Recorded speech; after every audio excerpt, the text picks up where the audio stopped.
नरेंद्र मोदी ने राहुल गांधी का परिचय देते हुए कहा कि मिलिए, यह है देश के भावी प्रधानमंत्री। क्या ऐसा मुमकिन है? राहुल गांधी पप्पू है, नरेंद्र मोदी फैकू है। ऐसी ओछी राजनीति में ऐसा मुमकिन नहीं लगता।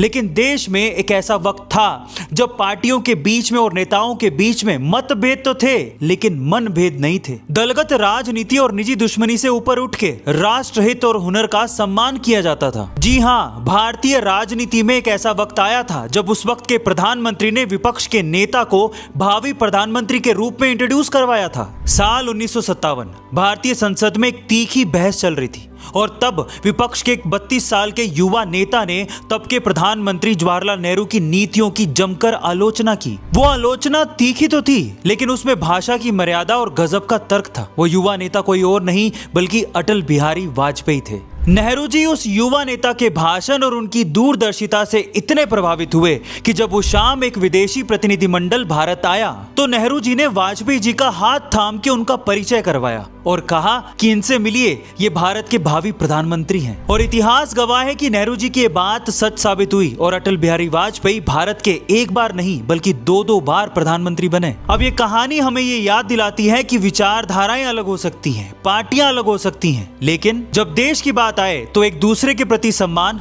कम नहीं होना चाहिए। इससे ना सिर्फ प्रधानमंत्री नरेंद्र मोदी को सीखना चाहिए कि नेता प्रतिपक्ष का देश में सम्मान करें, बल्कि राहुल गांधी को भी सीखना चाहिए कि विदेशों में भारत के प्रधानमंत्री का उतना ही सम्मान करें। गाइस, क्या आपको नहीं लगता कि भारतीय राजनीति में इस गरिमा की फिर से जरूरत है? आपका इसके बारे में क्या कहना है? कमेंट सेक्शन में जरूर लिखिएगा और ऐसी अमेजिंग वीडियोस के लिए फॉलो तो कर लो यार।